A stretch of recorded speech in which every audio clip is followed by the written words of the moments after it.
I have this great idea to start a book club, mostly because I love books. I particularly love audiobooks, and I love forcing them on other people and then talking about them. And so I started this book club, and I just put it out there on Instagram. I said, hey, read this book, and then let's come together and chat about it. And I wanted to share those chats with you here on my YouTube channel. So I hope you enjoy this video. Okay, here we are. Yay, it's book club night. All right, guys, look, can you see? I have a little tea party going on over here, and we're gonna have I am gonna have a little tea tasting here in just a minute. Okay, so let me set us up. We are discussing this book, The Tea Girl of Hummingbird Lane by Lisa C. Lisa is going to be joining us in just a minute to discuss this book. I'm so excited. I love the publisher's summary of this book. It says this. Usually I write my own summary, but I really like this one. It says this. In this stirring coming-of-age novel, a young Chinese woman finds purpose, passion, and the key to a new life in the tea-growing traditions of her ancestors.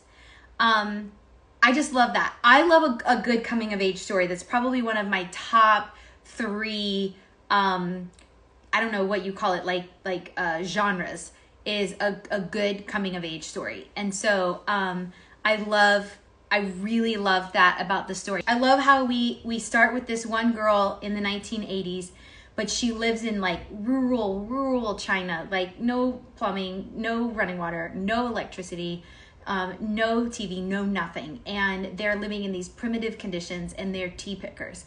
And then we follow this girl as she journeys outside. She basically gets pushed out of her life and of her culture, and she journeys outside of that. And we kind of watch her bloom and blossom and come into her own, but then go back to her family and be able to still be a part of her family and help her family out. It's a beautiful story. Sorry, I just spoiled it for you if you've never read it before, but anyway, we'll have fun tonight. So after we're done, obviously not now, unless you're sitting at a computer and you are watching me on your phone. After we're done, you've got to go to Lisa's website, because on her website, lisac.com, you can click on the Tea Girl of Hummingbird Lane, and you can look at pictures from her travels there. And we're going to ask her about some of that here in just a minute. Hey, Lisa, if you are on, will you just comment, say, hi, Holly, I'm on, and I will grab your little icon and we'll get you on with us. But, so there's pictures on her website where you can go and you can see the mountains, you can see the tea, you can see the ladies, the people picking the tea and then sorting the tea and then laying it out. There's all these really cool pictures of the houses. Oh, good, she's here. So you've got to go and see that. And let's get Lisa on. And I've got some questions to ask her, and I know you do too. So here we go. Hi, Lisa. Well, this has been so fun watching you and watching all the comments. And all right, so we have some great questions for you. I'm so excited to talk to you. I'm so honored that you would come on here. I know that you make book clubs a priority, and that's really cool. Because there's almost nothing better than finishing a book and then getting to ask the author questions about it. It's the best. So, all right. Can you tell us about your process of writing this book, sort of from beginning to end? Like, what was your initial idea that just sparked you and you're like, that's what I want to write a book about, and then carry us all the way through to, turning it into the editor? Okay, well, you have all night. So this is actually, I had been thinking about writing about the one-child policy and adoption from China for about 20 years. And there are a lot of reasons for that, because, I grew up in a very large Chinese American family here in Los Angeles. I have about 400 relatives. There are about a dozen that look like me. The majority still full Chinese, and this little spectrum in between. And so when I was a kid, you know, when I looked around me, what I experienced were Chinese, you know, I saw Chinese faces. What I experienced was Chinese culture, Chinese tradition, Chinese language, Chinese food. And of course, that's why I write the kinds of books that I do. But I didn't look like anyone else in my family. And so I always sort of thought about that myself. Like, well, what am I? Am I American? Am I Chinese? Am I Chinese American? Or am I something else? And so when people started adopting girls from China, you know, many of them were being adopted into families where they were the only Chinese face in their family, in their school, in their church, in their synagogue, at the county fair. And so I, for a long, long time, wondered, did they have kind of a mirror experience to my own? You know, do they wonder what they are? Are they Chinese because of how they look? Are they American because of how they've been raised? Are they Chinese American, or are they something else? So anyway, that had been in my mind for about 20 years. And then there was one night, my husband and I, we were going to the movies, and we were just crossing the street, and I saw up ahead of us an older white couple walking with their adopted teenage Chinese daughter between them. And she had her hair up in a ponytail, and it was swishing back and forth like this. And I had this vision of her as being kind of like a fox spirit in that family. In Chinese tradition, fox spirits can be very naughty.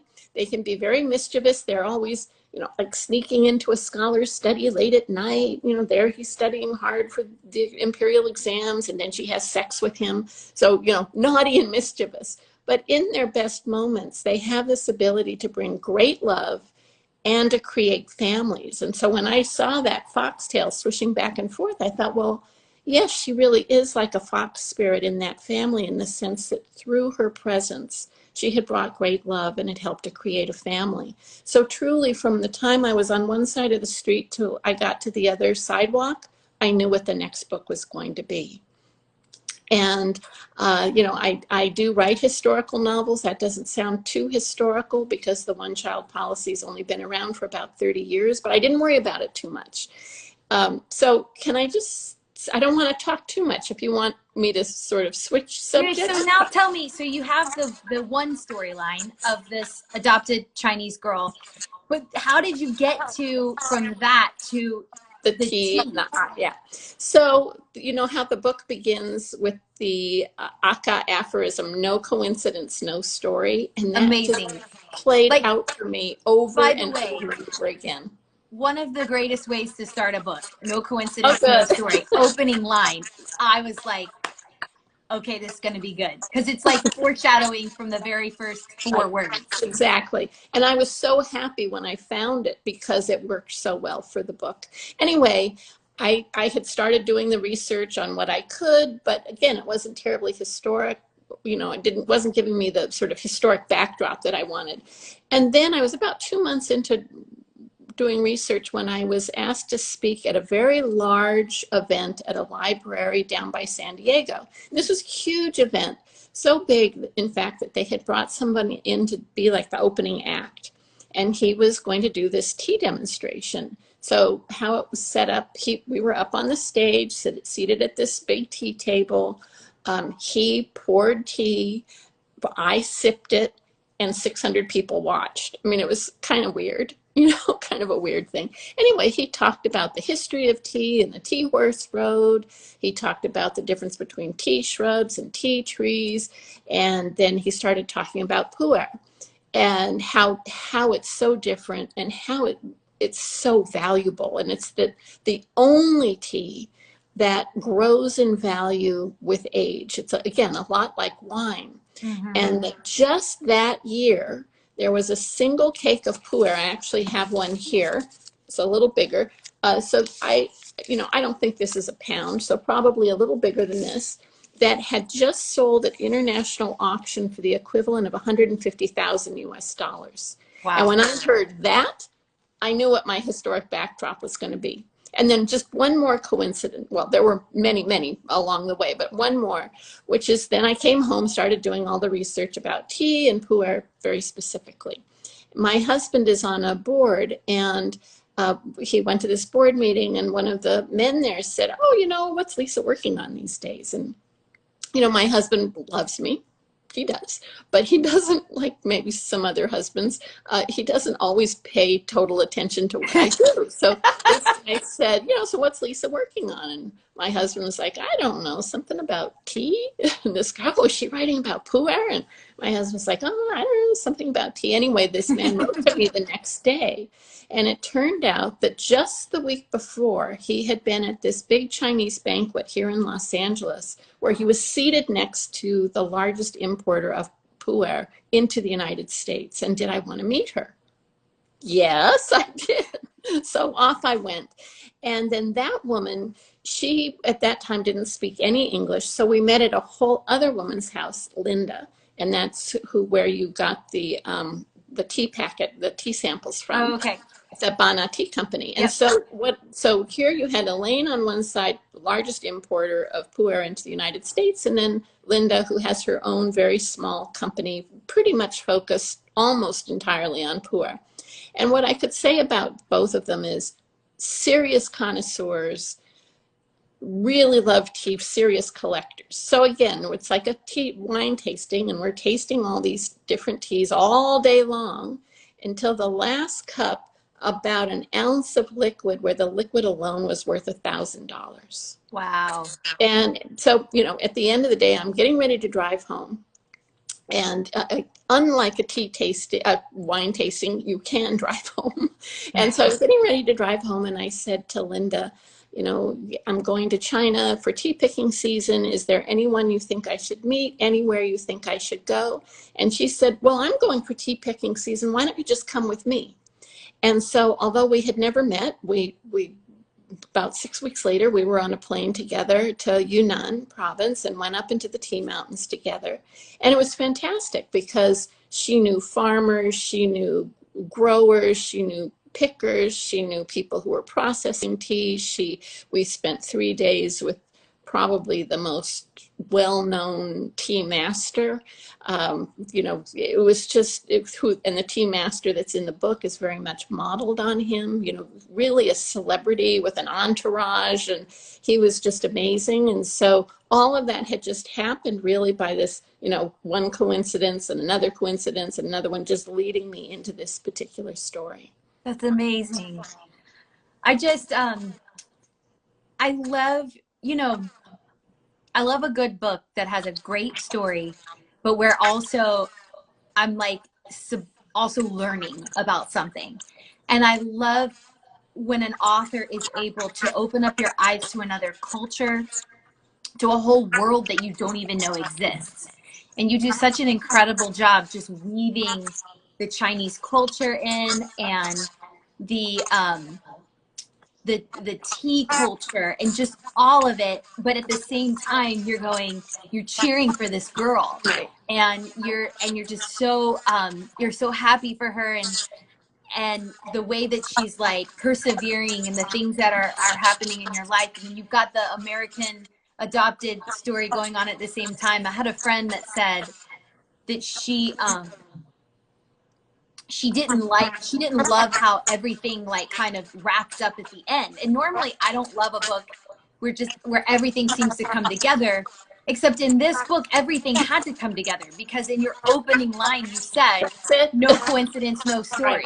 So it all had to come full circle, or it wasn't even gonna, I don't know, I just thought it was really well done. Was there anything that you had to fight through? Was there any point in the story that you really got hung up on? Actually, it had to do with the end. There was a point with my editor, we were talking about, is this one book? Is it 2 books? Is it actually 3? And I always saw it as one. So I always write the last line first. So to me, it was always one book. I always wanted that. Then we talked about, should there be an extra chapter? Should these 2 people have, what's their conversation going to be? And when I'm writing, I always think about what would happen in real life. And I know this is a huge spoiler for people who have not read the book. It's okay. Almost everybody here has read the book, or they know what spoilers. In real life, what would happen?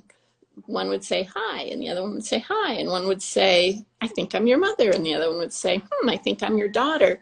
And then again, what would happen in real life? They'd talk about everything that had happened in the previous 20 years to get them to that point.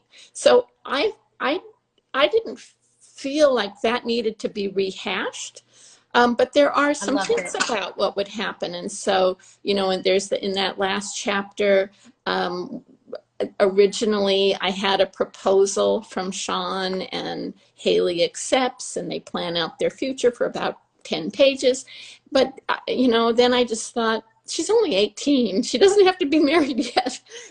But they're going to live happily ever after. I want everyone to know that they're going to live happily ever after.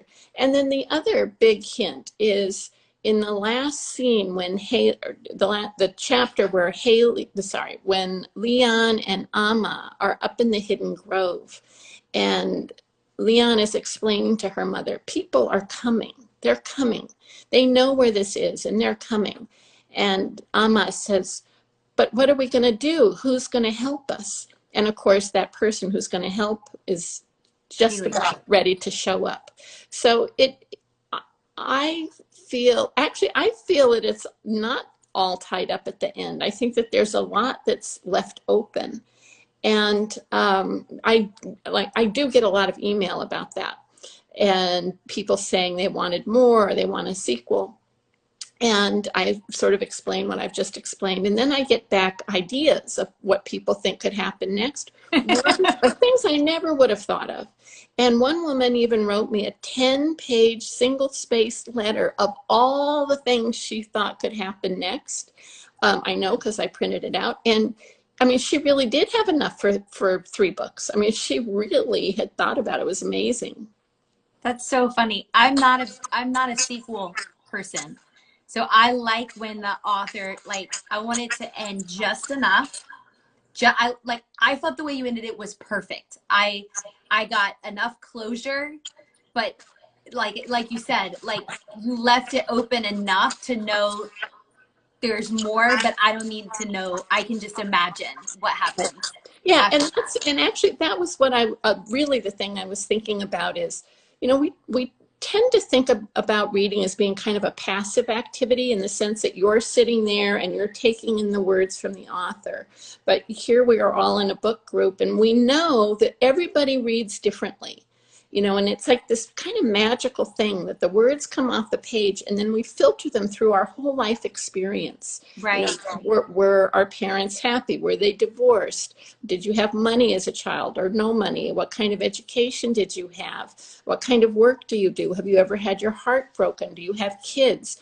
I mean, all of those things, these words are filtering through all of that. And that's why we interpret things so differently. And so in that way, I think reading is this unbelievably creative act. And so there was a part of me that also wanted people to get to the end and then think about what could happen next, to sort of carry that creativity themselves. I loved it. Hey, I read that you put your grandmother in all of your books. I do. Can you tell us about that and tell us who she is in this story? Yeah, this is my 11th book. I'm actually turning in my 12th tomorrow. Wow. Congratulations. Yeah. No, I'm pretty excited. I must say I'm very excited, because that means I've been finishing it and doing all the editing during this crazy couple of months. So I guess that's the benefit of staying home, is I've been totally focused on finishing the new book. I think at the beginning, I wasn't doing it consciously, but she does appear in every one. So in the 3 Mysteries, she's the neighborhood committee director. In Shanghai Girl, she's Madame He, the neighbor. I have to look at the books. In Peony and Love, she's the grandmother. In Dreams of Joy, she's this woman who lives in the village. I can just go through every single one, including the most current one, The Island of Sea Women, where she's the mother-in-law. And she doesn't look like my grandmother, but she has aspects of my grandmother's personality. And to me, this has been one of the most wonderful things, because it's been away from, my grandmother's been gone for about 25 years. So it's been a way for me to be with her. you know, and this Yeah. really, you know, that in writing her, I get to be with her. Hmm. So who is she in the Tea Girl? Oh, and the Tea Girl, she's Amma, of course. That's what I figured. Who incidentally turned out to be my favorite character in the book. And the reason why is because she grew on me. You know, at first, she's this hard woman. And you're like, man, lighten up. You know, this is your daughter. Like, you don't have to follow these rules, you know, whatever. But in the end, you see what she was protecting. And you see her heart when she doesn't make her daughter kill her baby, and she says, "Go take it and give it to the orphanage." And you just like, she just really blossoms and opens up. And so I was really hoping that was your grandmother, because I really loved her in the book, and I just loved her strength that she was for her family, for her daughter, for her community. She was a really beautiful character. Yeah, I mean, you know, as the midwife, she has a certain social standing and of course a certain amount of power, right, in the village and on her side of the mountain. But that moment when her daughter gives birth, and she you know, and everybody's been preparing of what is going to have to happen, and you know, Amma is sort of the arbiter of these kinds of rules in the village. And then when it comes right down to it, she can't do what has to be done. And to me, that's the big turning point for her. Yeah. Right? That it, like you said, it kind of opens her up. And even though when her daughter leaves to go off to school and all of the things that Leon does, they're so different from anything that Amma knows. But she can accept it. It's like when she opened her heart, she sort of opened herself to the world as well. Yeah, it's really well done. Lisa, thank you so much. Thank you. I hope we get to do it again for the next book. That would be fun. And this was great fun. Thank you. And thank you for your energy and just your enthusiasm. You're fantastic. Thank you. You're welcome. Thank you. So nice to meet you. Okay. Good night.